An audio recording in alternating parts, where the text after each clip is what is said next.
So, in the military, though, because of religious pressure and a dream I had, right,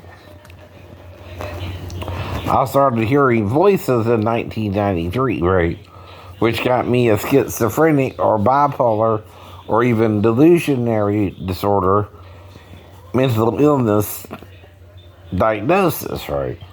But I was never a violent person, right, though I took martial arts, right. I took that to learn both how to defend myself and how to handle people who were just being jerks to me too, right? And how to, get out of a bad situation, right? Now, the problem with, like I told you, Pastor Davis is he kind of tried to, put his arm between my butt, right? One time, right. Well, because of how I was taught martial arts, I knew I couldn't just hit him. But I think that's how he would kind of do certain of his units as well and get him to hit him, right? Because, see, that's a pattern in his life, right? Of something he's been doing, right? In the church. And I think the reason he's doing it is he's trying to get him to stay single or something, right? And become part of his organization, right? And pay him money, right. To be honest, right. And he's trying to get you to hit him, right. Well, the reason I knew I couldn't hit him is we're not in Georgia, and I don't know the laws of self-defense in Illinois, but I can't just hit him because he did that, because I got to be able to prove he put his hands on me, and I can't, right? But that's also something he's familiar with himself, or you understand, right? It's not the first time he did it with somebody. I'm just the first one to not hit him after he did it, probably, right? You understand what I mean there, too, right?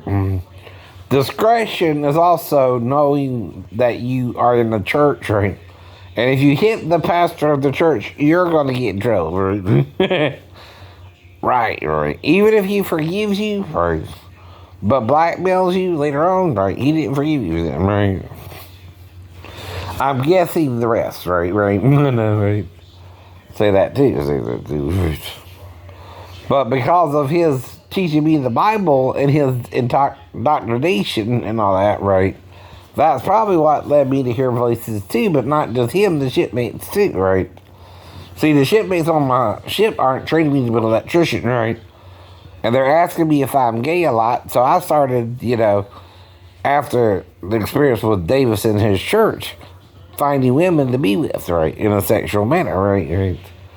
And the Bible covers that too. See, my intent was to marry the girl, and that's what it's talking about in Exodus 22, 16, and 17. If you're a young unmarried lady, right, and you have sex with me, we're supposed to get married after the sex, right? You're not supposed to just have sex with me and then leave me and we never know we had sex, right? Either, right? That's wrong too, right.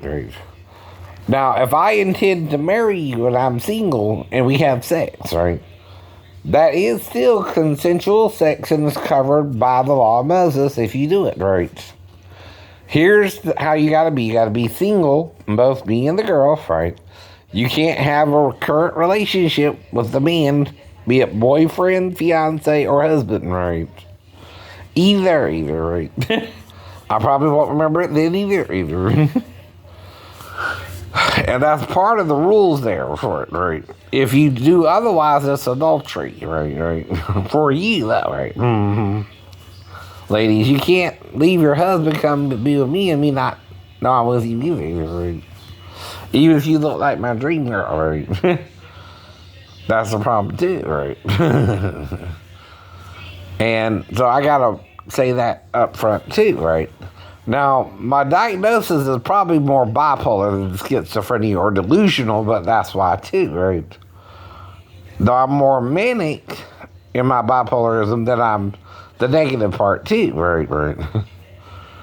I get depressed sometimes and I hear negative voices as well trying to get me down, right. That's what it's called. And But I learned to ignore them too. Right. So that's my real diagnosis in a nutshell. Mm-hmm.